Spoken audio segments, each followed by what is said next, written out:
like 20 times today. T minus 1 minute. Minus 1 minute.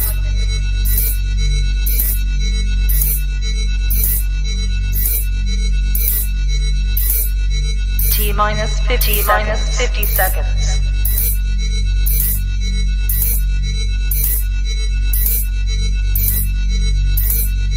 T minus 40 seconds. Minus 40 seconds.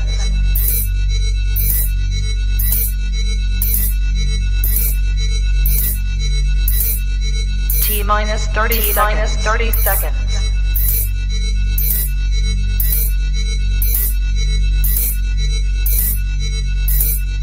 T minus 20 seconds. Minus 20 seconds.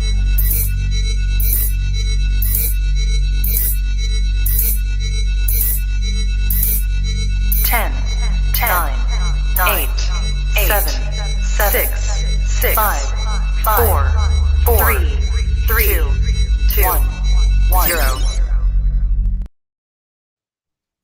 What is up? I forgot to mute the it's a big old echo. Yeah, 100%. My bad, y'all. For those that heard the echo, it is my mistake. But welcome back to the Drunk Turkey Show. I'm Daniel, and alongside with me is Jaime and Big Blue. How you guys doing tonight? We'll start off with you, Jaime. I'm doing good, man. I'm sitting right next to the AC, so I feel delicious. That's amazing, dude. What about you, Big Blue? I know you're having a little bit of issues. Yeah. Today, I guess they're working on the Google Fiber again or something, so the internet's down on the block. So, you know how it is that you like to help out your neighbor, but man, sometimes they go overboard. But I told you I have this she's like 73-year-old neighbor. Her phone wasn't working right, so she came knocking on my door, and I had just woken up, and then she's like, my phone's not working and this ain't working, and the girl's like, Dad, the internet's down. I said, okay, well, it's down.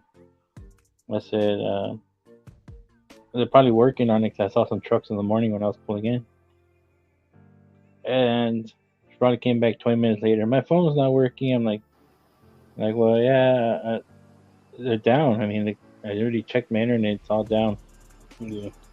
About 30 minutes later, she came back again. My phone's not working. I need to talk to my husband. I'm like, I said, okay, because she don't have a cell phone because I don't know why. But so I went ahead and let her use my phone to call him. I have his number.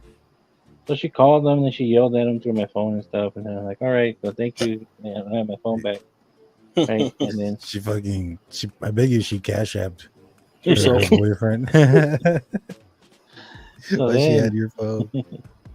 So then, like an hour later, she comes back again, right? Knocks on the door. You need to help me. I'm your neighbor. I'm like, man, I'm trying to get some sleep. You know what I mean? So then I'm like, okay. So I open the door and it's her again. It's like, I need to use your phone. I need to call my husband. It's like, we just called him and you yelled at him and stuff. So I'm not giving you my phone right now.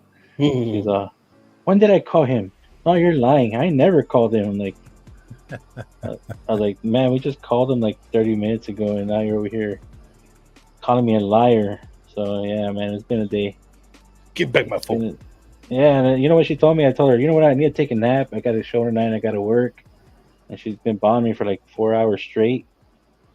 She's well, can I keep your phone for an hour until you get home? I'm like, no, I need my phone in case I get a call. You know what I mean? Like, if you need an emergency, just come over. You know, so if you hear the doorbell ringing like 30 times, it's probably gonna be her. You're like, I'm the celebrity. Yeah. So we got another document dropped off tonight in the Bryan Kohberger case, and we're also going to be talking about the defense's tactics that they've been using thus far in trial, and I think we got a good show for everybody. But first is the newest document that was dropped, and this was in reference to a hearing that will be taking place in a couple of days on Wednesday at 2:15 p.m. Pacific Standard Time. So for those watching, you know, where we're at, that'll be about, which is in Texas or Central, that'll be about 4:15. Out in the East Coast, that'll be about 5:15. Now, I'm not sure I don't know if we're going to intend on going live during this hearing. We are scheduled to go live that evening.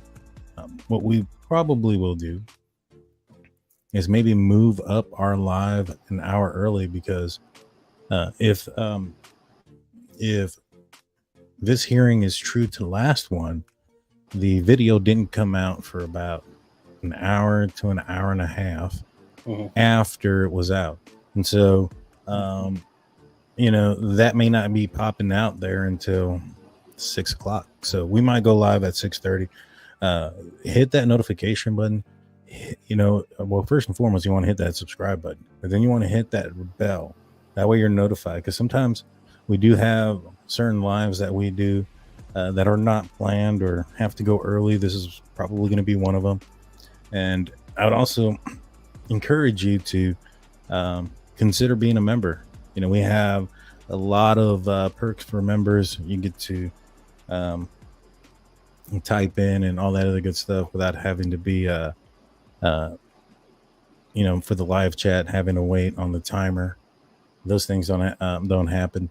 And you also get privilege to our member only lives, which we did one yesterday, and I'll say I thought it was probably one of the more fun lives we've had in a while. What do you guys think? I agree, man. It was very fun. Just shooting the stick and whatnot. Giving away prizes. Yeah. It was a good show, man. Good show.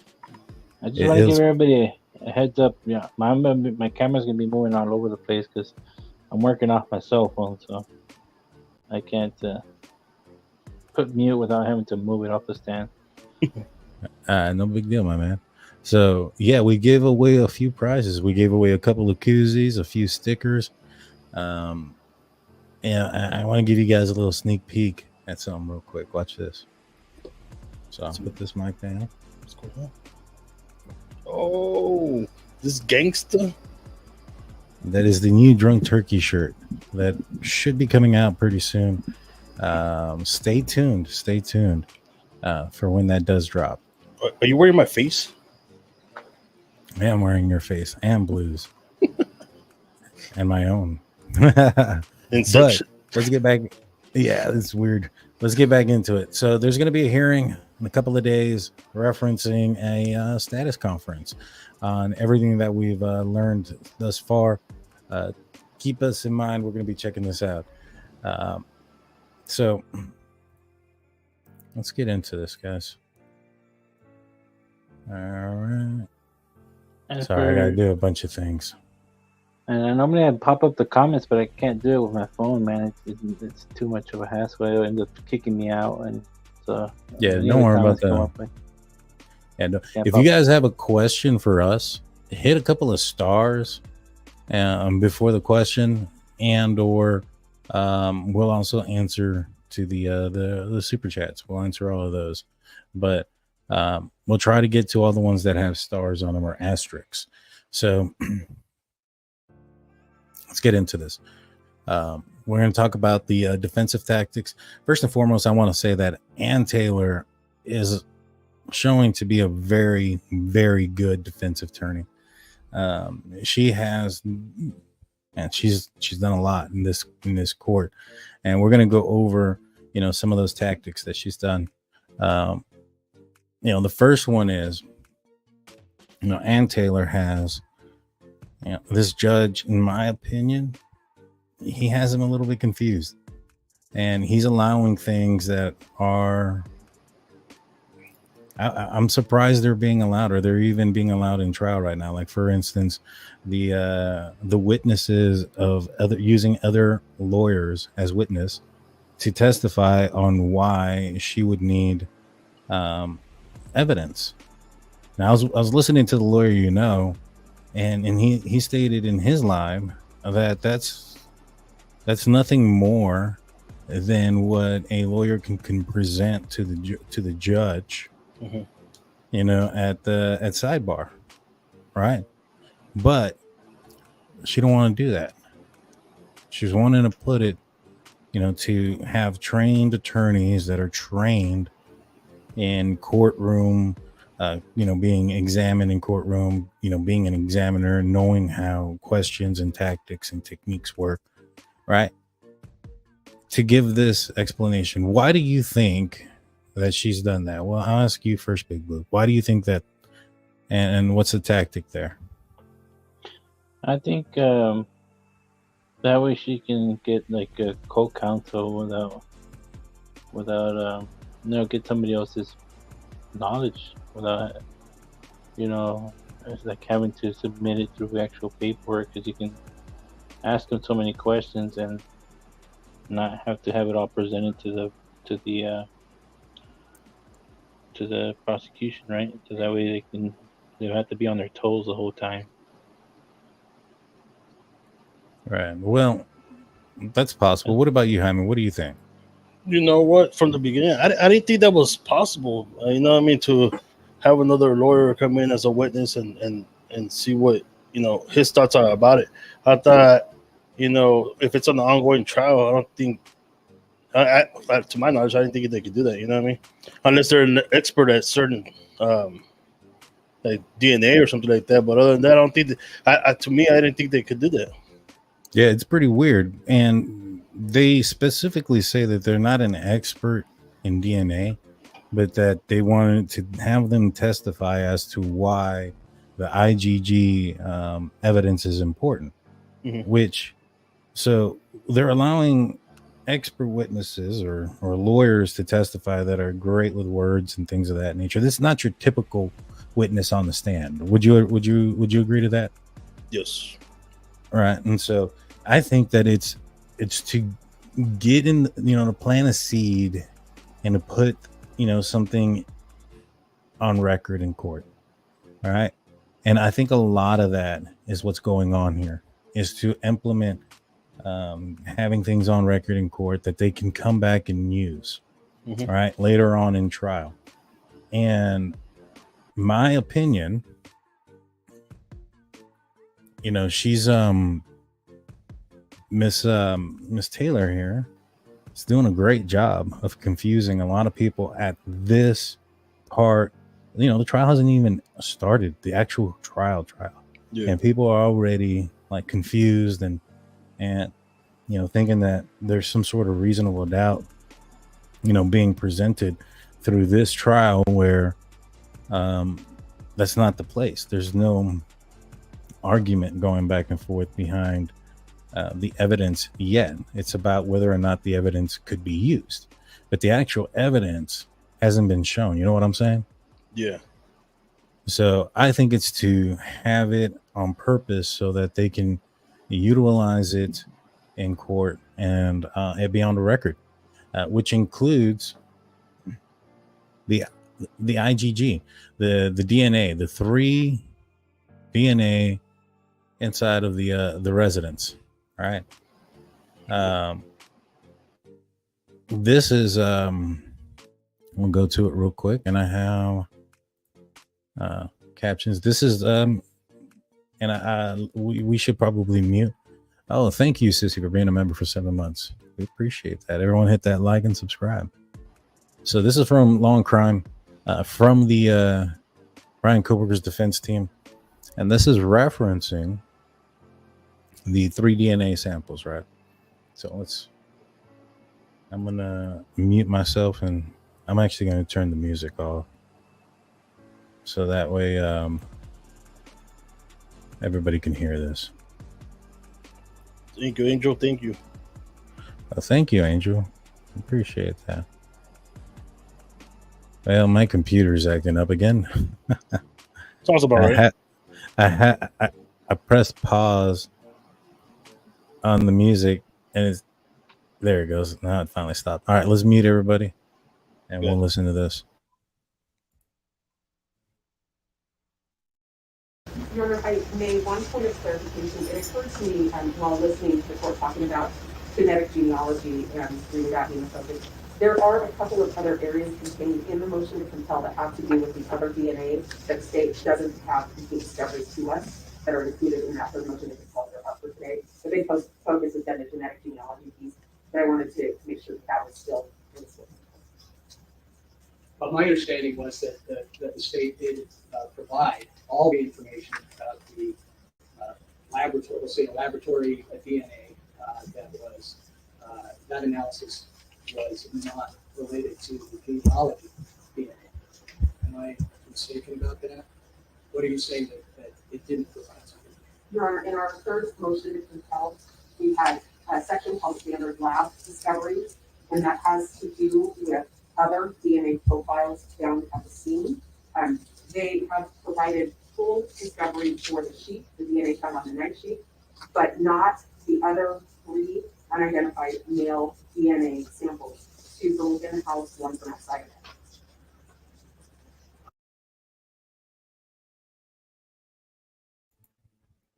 All right, so she says here in this statement that there are 3 unidentified male DNA samples. Yeah. All right. Do you think that's a problem?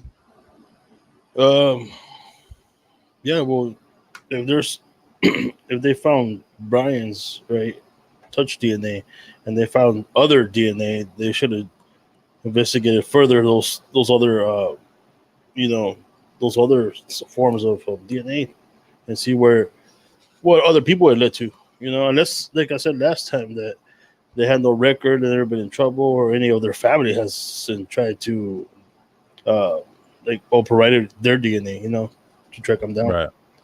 That's the only thing I can see. That's the only reason they wouldn't have anything in discovery for those other DNAs, because there was 2 outside, right, and another one in the inside the house. No, it was 2 inside. The other way around. 2 inside, 1 outside. Yeah. Okay. I think that's just her tactic to try to get like a benefit of the doubt, kind of, hey, I know you found Bryan's DNA in there, but you also found these other people's DNA in there. And how do we know that they're not involved? I think that's her tactic. Is like, hey, let's get some doubt starting to go on the DNA to say that maybe somebody else did this. Right. Sure. Now, did she say that those DNA samples are still unidentified to this day? I didn't hear Let me that. rewind it. That's what it sounded like. Cause they would have already said, hey, let's get these individuals in for questioning. Let's hear it again.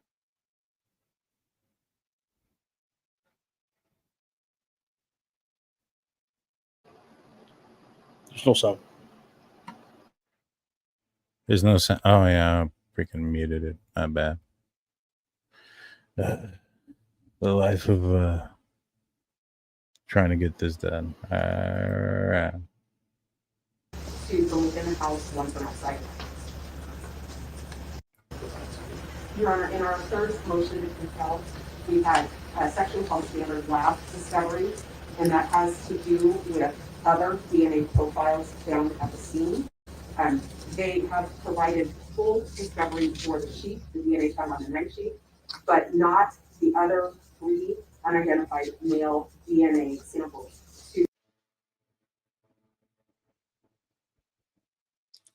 Let me I want to make sure I'm reading this right or hearing this right. I'll do it one time. They have provided full discovery for the sheet, the DNA found on the knife sheet, but not the other 3 unidentified male DNA samples, 2 from within the house, 1 from outside of it. All right. So she said that they provided full discovery on the DNA from the knife sheath. Yeah. But not on 3 unidentified what do you call it? Male DNA, right? Right, from the scene. So they know for sure that that's all those other samples are from a male. They know that it's from a male, yes. Okay. Yeah, that's what it sounded like. She said the 3 unidentified men. Yeah, no. They didn't say no from where they were found, right? Well, we'll go to the document. Yeah, okay. So here's the thing. It says this is from the objection to state's motion for protective order.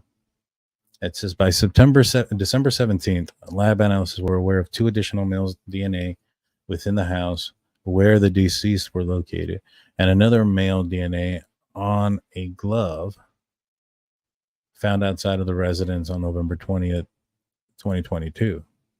To this date, the defense is unaware of what sort of testing, if any, was conducted on these samples other than the STR DNA profiles. So they did create a DNA profile on those 3 unidentified samples. Further, these 3 separate and distinct male profiles were not identified through CODIS, leading to the conclusion that the profiles did not belong to Mr. Kohberger. But it just ends there. That like all the testing ends there.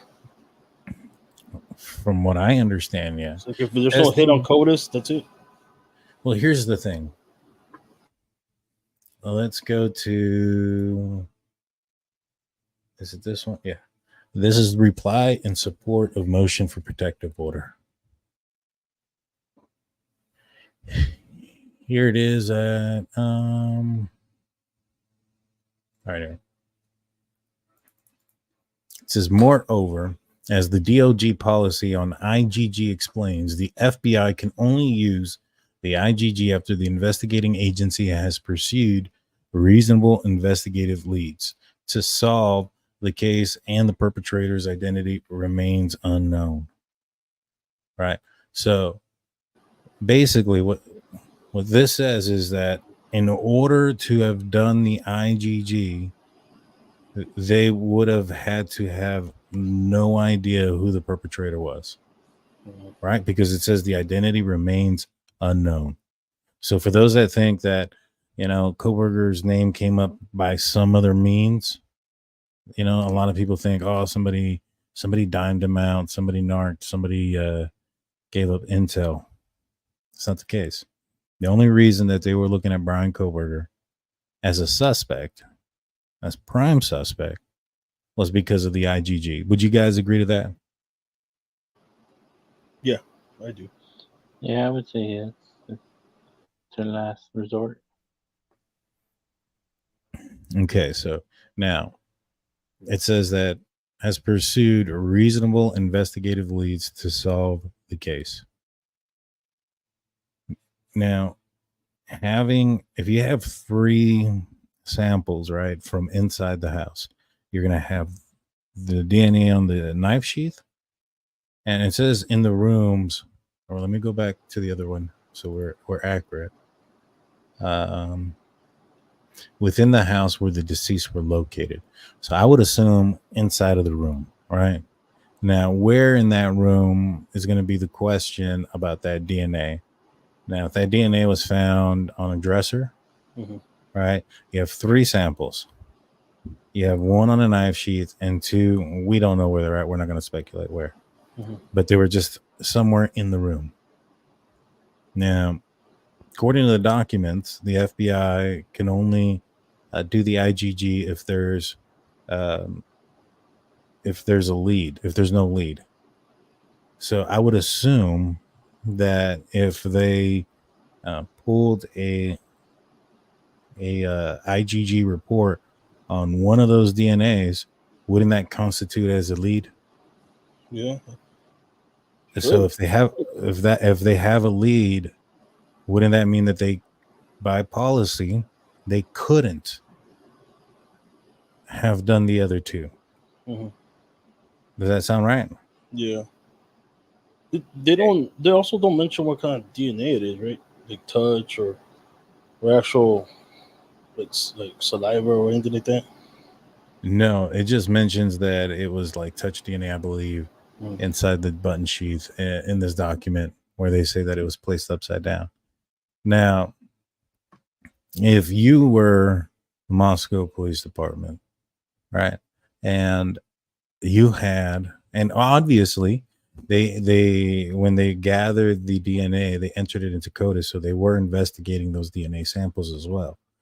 But if you have 3 samples, 2 of them in the room and 1 on a knife sheath on the inside of a button, and you've thrown them all through CODIS, these come back unidentified. These come back as males, so they're not the victims. I can assume then, I don't know which room. Well, we know that the room was found in the girls' bedroom. I mean, the sheath was found in the girls' bedroom, right? Yeah. So if you were Moscow and you really had the option, like, all right, they're going to give us a lead on one of these profiles, which one would you choose? The one from inside the button of the knife sheath, or the other DNA is somewhere in the room? Sheath. Right. Now, if the knife sheath came back to somebody that it could be explained somehow, right? Let's just say it comes back to an employee at Walmart. Well, that gives you a lead that, this item was possibly either, carried in there by the employee at Walmart, or that it was purchased at Walmart and that employee handled it, right? Yeah. And if you go ahead. I say there is a case where there's this Walmart worker who was doing the stocking, and it was like those flower vases, I think she was stocking, and she grabbed it from the inside, so her fingerprint stayed on the inside. It was used to murder this lady, like 200 miles away, and since they got her fingerprint, they arrested her for it. But they didn't charge her. They questioned her. I mean, they went and arrested her, took her to the police station.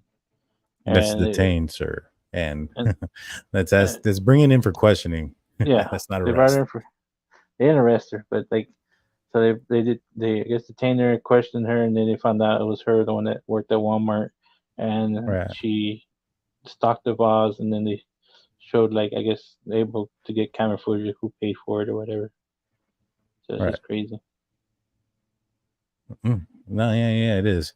And in this situation, if you find out, that the DNA on the sheath belongs to somebody, let's just say, like we said, the Walmart employee or a random guy, and the guy says, I sold that knife, or I threw that knife out like a week ago, and he has an alibi for the night of the murders, and it's on video or whatever, right? So it's not him. You exhausted that lead. Then you can go back to the FBI and you have another IgG done on the other DNAs that were there, because you now don't have any more leads. So I assume, based on, which piece of item or DNA you would probably go with first, I would think I would go with the DNA on the sheath as well. That's the only item that's probably, that DNA is on that's not from the house, right? Yeah, I would have gone with that. So, they go with that when it comes back with Bryan Kohberger. All the, sure enough, he has a white Elantra. Sure enough, they pull his, his phone records. His phone was off during the time of the crime. Now, they have their lead. So the only person that can say if there's more or less people at this point, in my opinion, is Kohberger, from what law enforcement can do. Yeah. You get what I'm saying? Yeah. I mean, they did some partial testing, obviously, because they know that it's a male DNA. Right. But would you think maybe one of them could be, the person who called 911 that I was actually inside that room? I don't think so, because from what I understand is, the sheath was found. Well, it doesn't say which bodies, right? That the unknown DNA, or the two males unknown DNA, were found. So, I mean, it could be, but if it was found, no, because it's unidentified. I would assume that they would have asked that guy to give him his DNA, and I think he would have lied. Yeah, and it didn't match. Yeah, also I was thinking too, unless they're trying to protect him, it's more like a witness or something. Right. Now, one of the things that the prosecution is trying to say, or the defense, I'm sorry, is that the prosecution or the law enforcement focused solely on Kohberger. Now, we know that's not true based off this sentence. It says, while this was an ongoing, police were investigating many various possible suspects. So right there, it says that they were investigating a lot of people. Many of them provided DNA. At least one had his DNA secretly taken from a discarded cigarette. Many also had their phones taken and downloaded. So we know that they were investigating more than just Kohberger. So it wasn't just all right, let's focus in on this guy, right? Yeah. Now, Mikey comes in with his membership for 6 months. Thank you, Mikey. Thank you. That would show them focusing on one guy and assuming there was only one person. Either way, either way, wouldn't they want to avoid this? Right, I agree they would, but per policy of the FBI, they can only assist with finding somebody if there's no lead. And you gotta go down the line from what you would think is more important or plausible versus what is not. And is it possible that those other DNA samples had something to do with the crime? 100%. But once they get a lead, they can no longer utilize the FBI's, IgG. So it was one person or not. And it's not like they knew that, this is going to come back to Bryan Kohberger. They were just like, all right, we got to do this one at a time. If, they test it and it comes back to somebody who had an alibi and, he says he saw a knife in the park on the floor. He picked it up, put it back down. And, he has an alibi the night and he's somewhere else. And, that lead has died, right? Now you can do another profile on another person. So I think they just so happen to choose the DNA on the sheath. I mean, I would have gone there. That's the first one I would have tested. Same here, man. It's a link between what happened those rooms to what weapon that was used. So you will obviously just go for that as soon as you, especially if you see it like between two other bodies or even in the same room. Especially like the police would know where they found the other DNA samples. It could have been something as minute as a beer can somebody left from the party the night before, or it could have been a remote control that was handled by the installer that came and installed the cable for them. So they would go off of clues like that. I don't think anybody would commit this kind of crime and drink a beer can there and wait or something. So I don't know what they got it off of, but I would go more towards what the cause and effect kind of deal. Okay, they got stabbed. There's a night sheath. There's DNA on it. We have to run that one first. Yeah. No, I agree, man. I agree. And like I said, it says here, the DOJ policy on IgG explains the FBI can only use the IgG after the investigating agency has pursued reasonable investigative leads to solve the case and the perpetrator identity remains unknown. Well, once they found Kohberger and his identity was known, they couldn't use it on the other ones. It's done. You know what I'm saying? They have to, if somebody else was involved and that DNA was somehow, involved in it, they're just going to have to wait until either Kohberger comes out and, if he admits to doing this crime, if, he's going to either have to admit that there was somebody else with him or, that DNA hit somewhere else. If that, if that person commits a crime or something and they get linked, and then they can have that, conversation about, did you know Kohberger? Were you there? Blah, blah, blah, blah, blah. But, that's the first thing, right? Like, is the first tactic in this situation is the defense is saying that the prosecution eyed in only on Bryan Kohberger and did not investigate the other DNA's samples that were out there or profiles that were out there. And I don't think that's very accurate. Yeah. I think they did as much as they probably could. You know what I mean? And that's why when, the defense is asking for those things and the prosecution is saying, we can't we can't give you what we don't have. Mhm. I think that is an indication of like we don't have it, right? So how can we can't give it to you? It's exactly what that means, and that could be a reason why they don't have those profiles or why they didn't create one. Yeah, and defense is just bringing it up to, bring some reasonable doubt.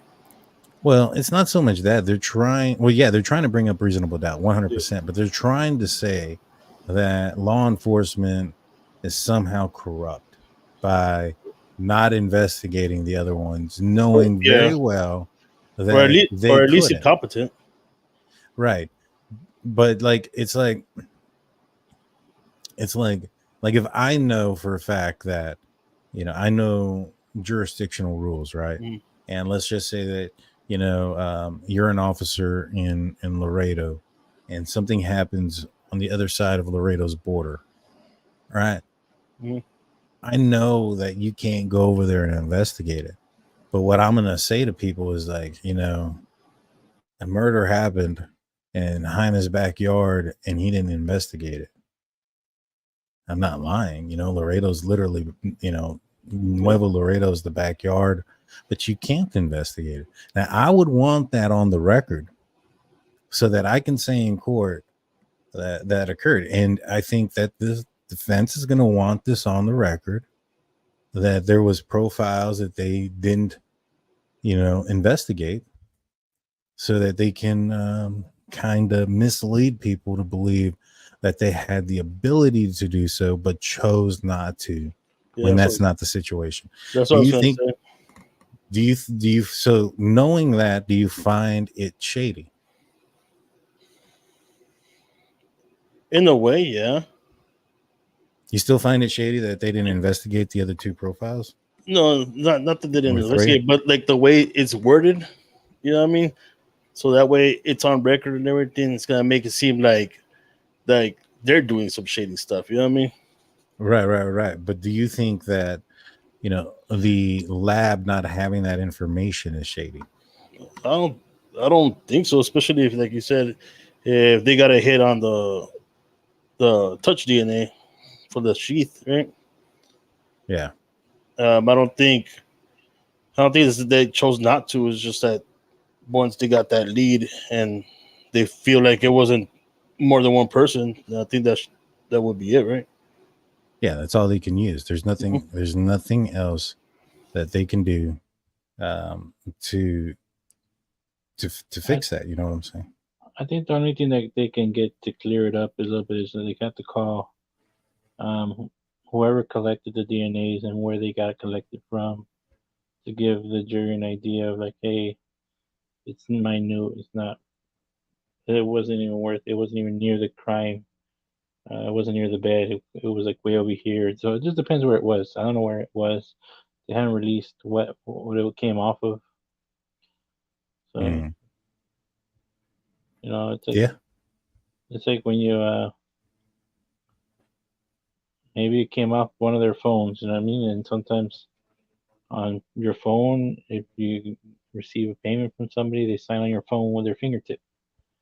And like if they have a business or they do some kind of transaction, so I don't know, but I wonder where I just wonder where they got it from, so that way they can roll it out faster, and then they get back to the real story is, why was his DNA on the nice sheath button and not theirs? That's my question. Well, I mean, I think we all know the answer to that, but yeah, I'm pretty sure they do too, and then they're not gonna want to answer it. But we're gonna take a quick break on the audio side. So if you guys aren't aware, we do have a audio only platform and also are on Spotify. Go check us out there. In the middle of the show, we do ad breaks. So, for YouTube, don't go anywhere. But for those on Spotify and audio only, those are words from our sponsors. And we're back. So one other thing I wanted to quickly tell you guys is there's still time to enter into the raffle. We had my little Frenchie had IVDD, which is a degenerating, disc disease or something like that. And all I know is, I don't know the science behind it, but I know that he basically went paralyzed about, halfway down his back. And so he couldn't move his legs. We had surgery and some rehab, and now he's doing about 80%. He can walk and live somewhat of a normal life. But, in efforts to get some of that, or to lessen that financial cost, it was about $8,000 for the surgery. We're going to do a raffle, and the raffle will be on August 28th. It is for this quilt. It's handmade by my mother-in-law. It's rescue themed. To enter, it's $5. It's about I'd say about a $350 quilt. And so it's good value. It's great quality. Maybe you should throw in some stickers and a t-shirt, and you might get the bids up a little bit. Get some. Yeah, we're probably going to throw in a t-shirt and a koozie with this to the winner. And the let me put this up real quick. The raffle will be on the 28th, and so it's going to be on the live. To enter basically is through Cash App. If you don't use Cash App, or if you have you live in Canada or whatnot, and Cash App's not usable, email us. I think we have Venmo and PayPal that we can use. My wife has that information, but email us so that you can get entered in. You still have time. And then the second thing I wanted to inform everybody or remind everyone is our partnership with DataSeal. If you have any questions about or concerns about your privacy, your name, your phone number, your address, your religious preference, your voting preference, those type of things coming out on the interwebs, check out DataSeal. They have an excellent program that goes into the interweb and erases all that information. So check out the link. It's in the description. If you're watching this on the replay, it's going to be pinned in the comment section as well. Get a 5% discount when you use it. So check it out. All right, guys. So back to the content. That's why y'all can't find my Fiesta videos. I had my Fiesta videos out there. They would call me the Mel Sucia, but they can't find it no more. So Iron Range Rube comes in with a $10 super chat. So first and foremost, thank you for the super chat and the support. And the comment is, I have a hard time seeing this trial being televised. They keep zooming into, I think I meant Bryan Kohberger during these hearings. This is something that was specifically stated by the judge not to do. And it seems to happen quite often. Do you guys think it's going to end up not being televised? No, I don't know. Go ahead, Jaime. Go ahead. Okay. I would say it probably will be, but I was watching another case, and they're right, because most of the time the camera is on the judge, and then the other one's a far view of the defendant and the prosecutor. That's what I've been seeing lately on some of the other cases, or they're like behind them like this. But there is another, when you start seeing other videos, there is other close-ups, but not till after the case is over. Yeah, if this thing ends up not being televised, I'm going to send you Jaime to Idaho for a month. I'll do it. What's it called? I don't think this is going to be televised. I mean, damn. Yeah, even remember we were watching was it Murdaugh, right? Yeah. That was televised, right? But even they were showing the parts of the trial and whatnot. I just I hate the fact that sometimes they don't you really can't hear them. You know what I mean? They don't have that great audio.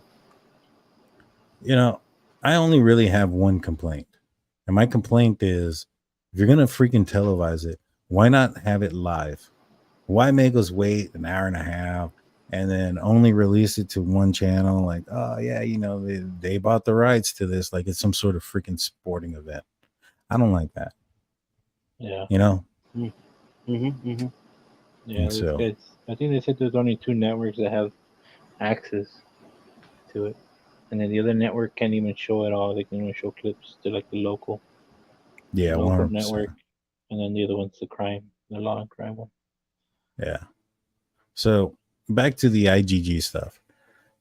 Now, the defense wants the IgG to be entered into evidence, right? They want to know how, they want to see the work as far as, what profiles were checked into, where did they, they look into, and see how they came up with the name Bryan Kohberger. Now, again, in my opinion, and Taylor's doing a very damn good job because, in my opinion, it doesn't make a difference, right? The IgG is something that the state does not intend on using. So even if the defense gets it, what's the worst? The optimum thing to do is to have it thrown out, right? If it leads back to her client, that doesn't do well for her. But they're adamant that they want it. It's a bit of a risk. Yeah, To me, you only do that risk.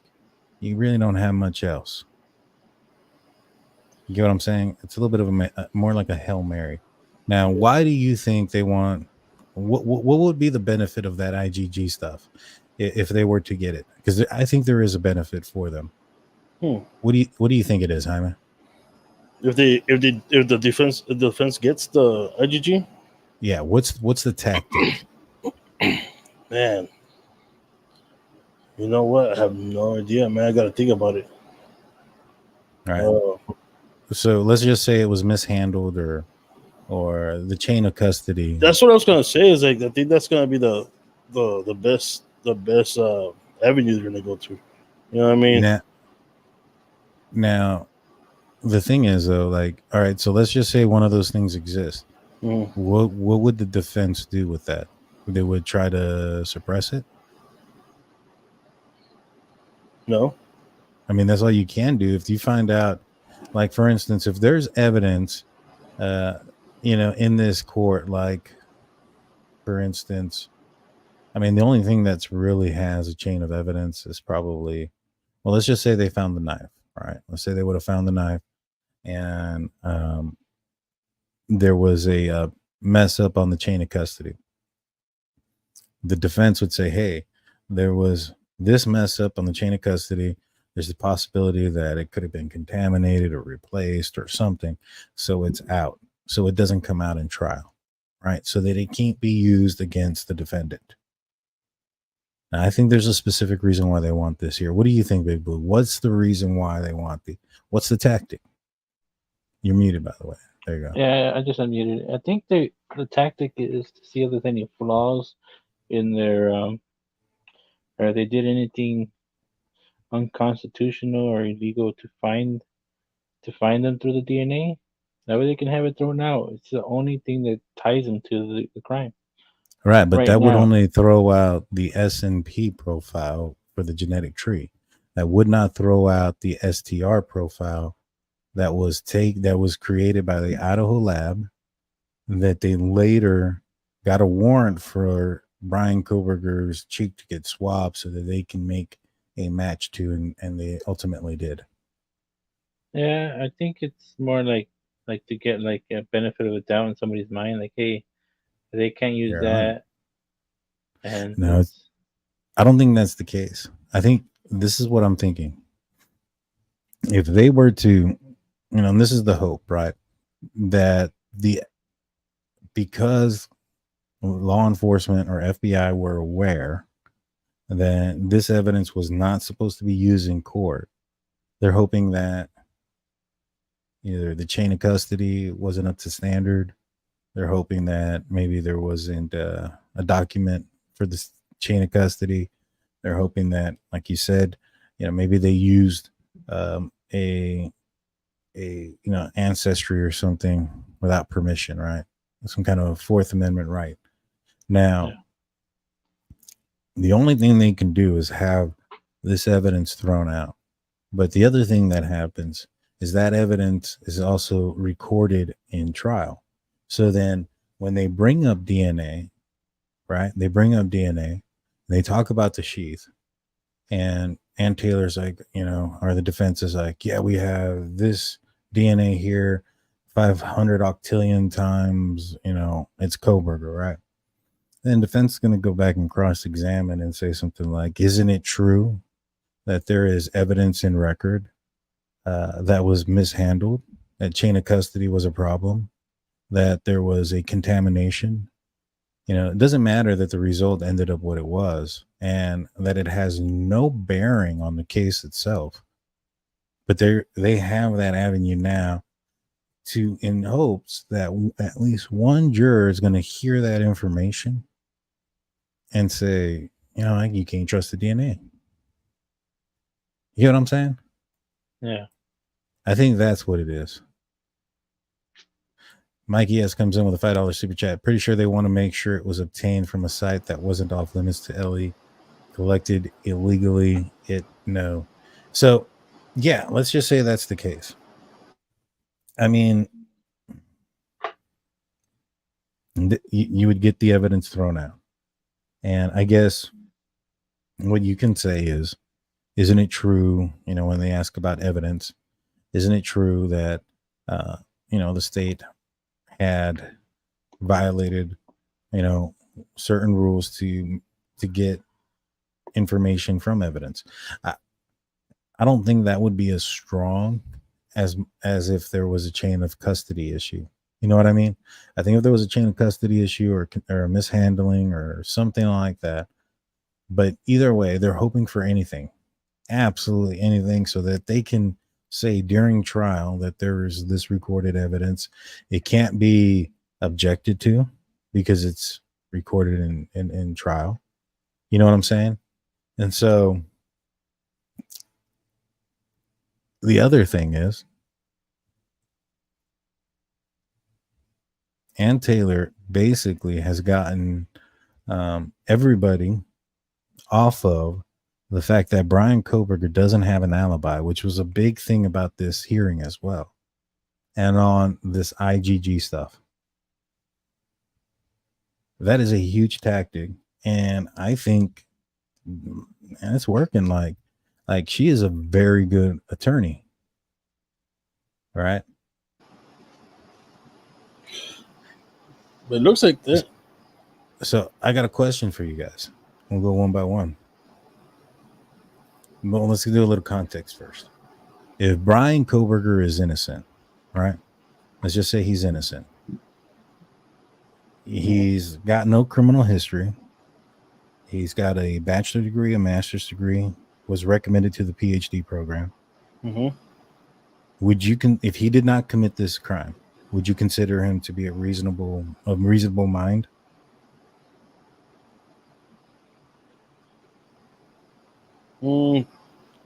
If he was found not guilty? No. What would you say? If he was innocent, if he truly did not do this, one of the biggest things are, or one of the biggest like sayings is, when you try to understand why a person commits the crime, you're putting reasonable thinking to an unreasonable mind, right? Mm-hmm. So if Kohberger, had all these accomplishments, all these things, would you think he's of reasonable mind and thinking? Yeah, I would. Okay. So he's not giving an alibi, right? Now, do you consider yourselves of reasonable thinking? Sometimes. Sober. So, all right, let's do an exercise. As a reasonable thinking person, if you were accused of a crime, would you, and where the death penalty is a possible outcome, would you hold on to evidence that would exonerate you and get you out of jail, or would you want to wait till trial? No, I'll put it off right in the beginning, man. Right, exactly. Okay, so let's talk about the alibi. Now, his alibi is that he's driving around, and Ann Taylor says this in trial as well. She says that, we can't give you guys things we don't know. So all she knows by saying that statement is that Bryan Kohberger was driving around at night, right? So even Kohberger hasn't told his lawyer, what's going on, right? So if Bryan Kohberger were to say, I took off for a drive and I left Pullman and I went to Coeur d'Alene and I hung out in Coeur d'Alene, then drove to like Spokane, and then I went to Moscow, around, and I got through Moscow around 4:20, and I've never driven south of Moscow, so I turned on my GPS, my phone, after I had gone south of Moscow, a couple of miles there, and it just so happened to be 4:48. But I was driving through Moscow at 4:40, right? Because that would make sense with the time there. If he was driving through Moscow at 4:35, 4:40. Now we know that there's security cameras that are out there in Moscow. So wouldn't you think that if he, were to come out and say that there would be some sort of evidence of seeing him driving through town? Yeah, especially like you said, like there's ring cameras everywhere. That's what I was thinking too earlier. Because even with, I'm sure that DNA is not the only DNA, or the pings are not the only evidence they have. I'm sure they have a lot more that we don't know about. You know what I mean? So I don't think the state is gonna let us or show everything he has, at least right now, until trial. Right. Because because at one point we were all, well, at least me, thought that the DNA was that was the only thing they had. Remember? Right. But then the phone pings that came out, that were more accurate, and also they also have to make sure that like they find out that this is a habit he's had for like the longest time. You know what I mean? Well, I mean, he'd only been in there for a few months, and in order for him to drive around like that at night, I would assume he'd been in that area a few times. Well, they got to prove that too, right? Yeah, it's going to be like, all right, what side do you see? They're going to say, yeah, he visited the area the area south of Moscow 12 times also. Let's just say that also happened, or 8 times. The defense is going to say that's a evidence of the habit of him driving around. The prosecution is going to say that's him learning a path. You get what I'm saying? Yeah. So it's going to determine how you look at it. But so let's put this back all in perspective with Kohberger. He's a reasonable person. If you're a reasonable person, if you were accused of this and you were innocent, would you tell the police where you were? We'll start off with you, Blue. I would tell them right off the bat, If I knew I didn't do it and I can prove that I didn't do it, I'd be like, hey, you got the wrong guy. I was here. Here's the proof. Go catch the right guy. That's the right thing to do. He's also a criminologist student, so he would understand that that's the procedure of things to do, right? Yeah.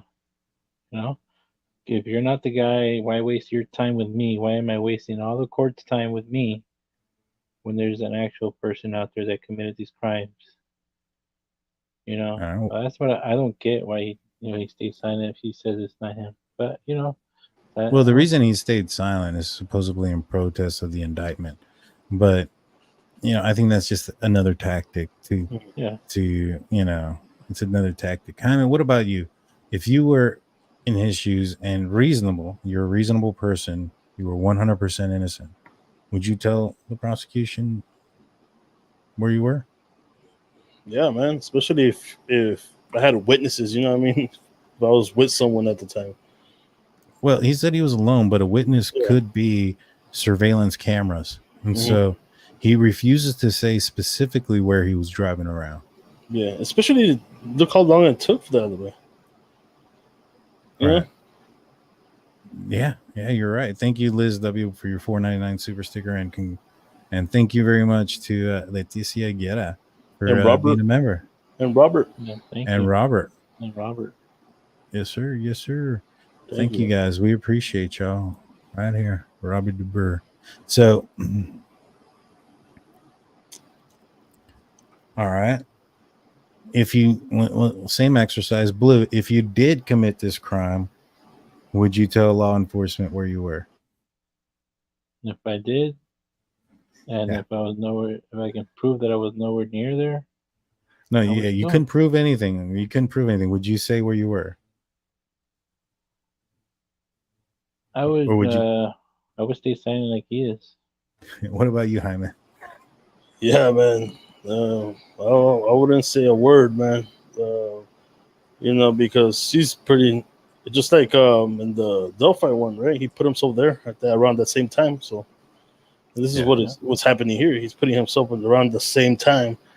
That these things, these crimes happen. Right. And so, to me, I also would, if I committed this crime, I wouldn't say anything. And so, this is a guy who has extensive knowledge, knows how, he knows that anything you say can and will be used against you in a court of law. Yeah, But like, say if you gave a location and it's proven to be wrong, that's another thing that's against you. Like, hey, you're lying. right, but if you're telling the truth, it can't be proven to be wrong. Yeah. I'm just saying if he did do it and just didn't want to say a word. I mean, even if he said that he did the entire trip that I stated, right? He went to Spokane, then went to Coeur d'Alene, and then went to Moscow after but by the time he entered the city was after the incident had occurred. Even if, let's just say that's all true, and let's just say cameras were down that night conveniently, it makes his story more believable because you can't disprove it. Yeah. You get what I'm saying? And the fact that he's not willing to say anything about where he was at, and he waited until after discovery to give this part of his statement, right?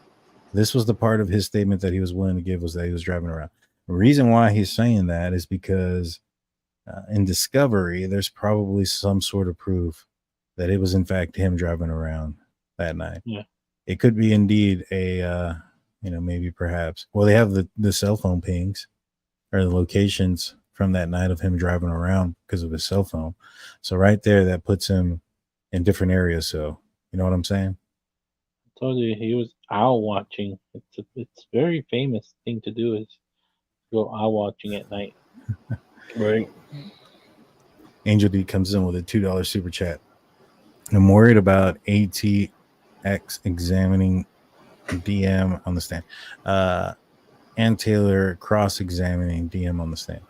I am too, because Ann Taylor, I mean, look at what she's been able to do thus far. She's had a judge allow testimony from lawyers on what they can bring in or out. Yeah. She has had, so he's questioning things. So he's trying to be on the safe side so that there's not an appeal later on. She has all these people knowing or thinking that there's 3 unidentified male DNA and that law enforcement refused to investigate it, where it looks more like it was like they couldn't, not that they wouldn't, right? And then she had everybody's focus on the IgG stuff, which is irrelevant, and not focused on his alibi, which is that he doesn't have one. Yeah. I think I'm not too worried when it comes to the Dylan coming on the stand. I mean, she's just gonna tell what she saw, the truth, what she saw. Now the thing is, this prosecution also, whoever is representing Dylan, they also should prep for this case. Oh, they will. Yeah, they have to prep them. They're not gonna say, "Hey, don't go past this. Once you answer this, yes or no question, don't go into it." But I'll tell you one thing: there's a difference between practice and game time, buddy. Yeah, I know. Especially if she's like, one of those cutthroat lawyers, man. The ones that start off with the easy ones and they grill you at the end. Yeah. Trying to contradict yourself. That's the scary part. Because even though she saw exactly what she saw, but if she even gets to the point where like, but I don't remember if it was at this hour or at that hour, it could blow the whole fucking witness issue. Yeah, and I mean, you can practice for a lot of things, and you can give somebody test questions, but nothing's going to prepare her for seeing the person that she thought she saw or could possibly have seen that night. Sitting across the room, and how much more convincing would it be? Do you think if she sees him and breaks out crying and says, I can't be around them, scared? How much more convincing would that be for a jury? That would be pretty powerful for a jury, I think. There you go. But if it's him, I mean, Ann Taylor's going to have to be. She's going to have to approach this differently, because if she goes too hard, if she goes too hard, eggshells. Yeah, because if she goes too hard and she makes this girl cry and stuff like that, it's not going to look good on her client. Oh. Well, even if she says, I saw this person, he points out at Bryan, right, and she cries or whatnot, and say that she's scared of him or whatever, like she could still go and be like, well, if you were so scared, why did it take you so long to call in? Or why didn't you call in? You know what I mean? Yeah. Right. And they can, man, lawyers are, they twist everything, man. They twist it. They can get you, man. They can get you, and that's what they do for a living. So, even if you're telling the truth, they can kind of mess you up a little bit. They'll start grilling you after that. Yeah, I mean, you're right. I think that that's a possibility, but like I said, I think that she's gonna have to walk a fine line, because if she goes too hard, I do think that there's the possibility that it could backfire against them. You know what I mean? Yeah. And so that's going to be one thing. But when it comes also to this case,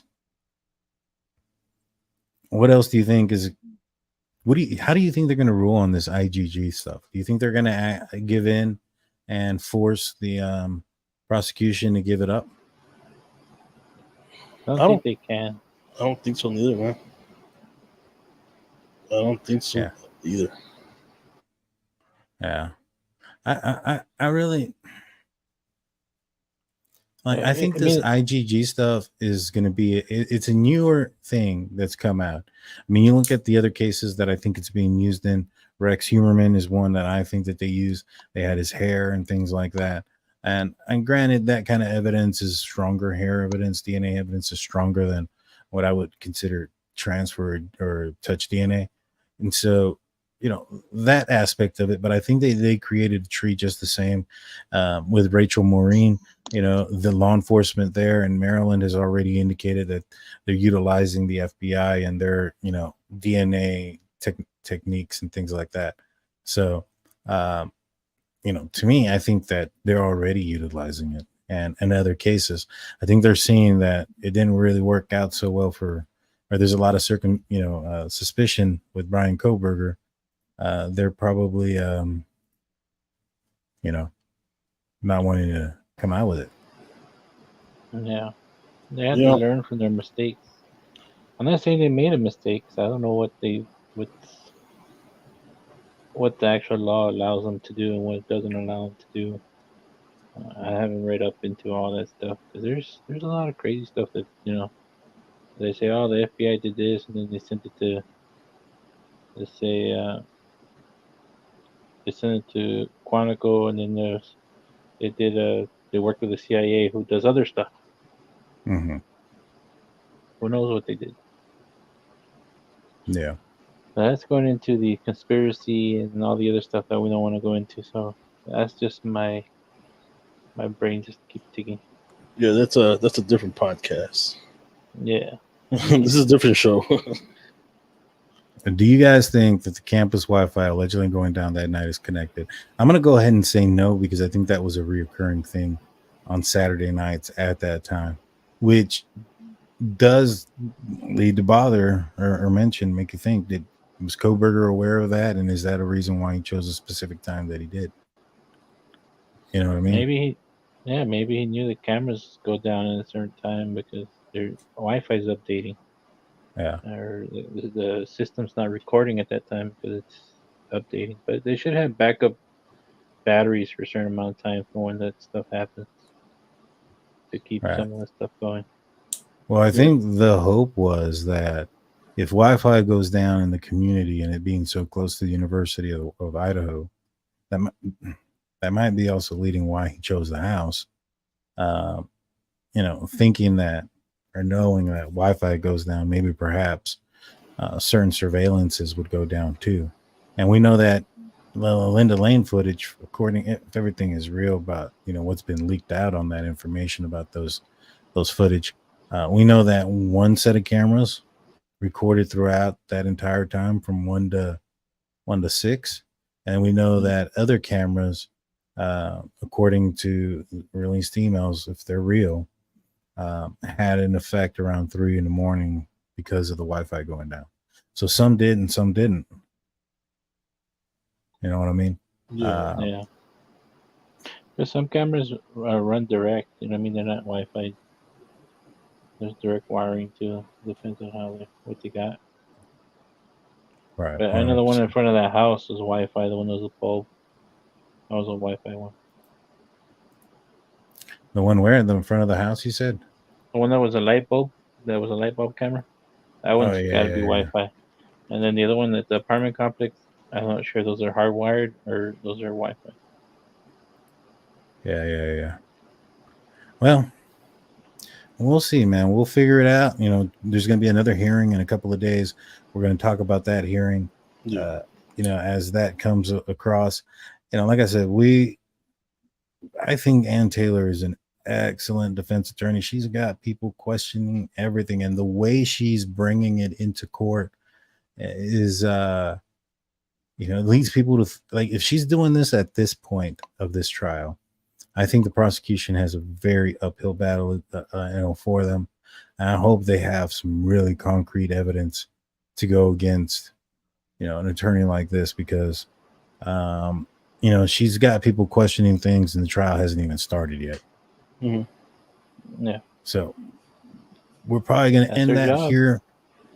Y'all got any final words? We'll be back probably on Wednesday.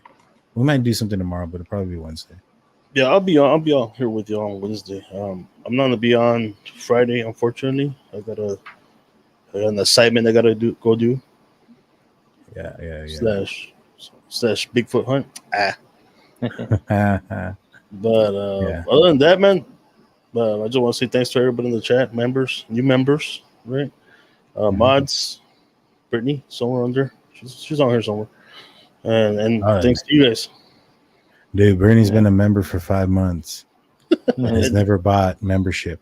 If you guys, we get members, and folks buy the gift memberships that are out there. Make sure you guys are have your gifts turned on, so that way you can get some of these gifted memberships. And you'll be able to go watch last night's live. I mean, it was one of the better shows in my opinion. Also, I wanted to tell you guys, thank you for reminding me, Jaime. We have something new coming out, something in the works, something called Drunk Turkey Reacts. We'll be reacting to music, videos, things like that. So stay tuned for that as well. And that's going to be on a video format, not a live. Yeah. Big Blue, any non-sad final words? Depressing. Let's see what he comes up with this time. I got to bring Old Faithful out today. Oh, nice. Is that what you call your... No, remember, that was the first green screen I had. It's not green, way.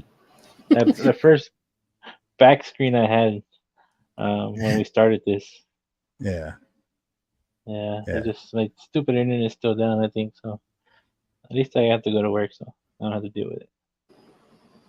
Well, I appreciate your final thoughts, Blue, and them not, be depressing. It was a good one. Thank you all. If you guys haven't subscribed, and you're here at this point, what are you doing? Just subscribe. Get us out to 40K. I want to take these glasses off already. Get us there. Don't forget about the raffle. Don't forget about, man, I didn't bring them out. We have shirts, we have koozies, we got beanies. Email me if you're interested in any of the merch, and we'll figure out a way to get it to you. So with that being said, we'll see you guys next time. Peace. We're designing and thinking. Have a good night. Oh yeah. I did push end, by the way, like a long time ago. It's okay. They'll get a couple of minutes. Yeah. I'm gonna be like, keep on waiting.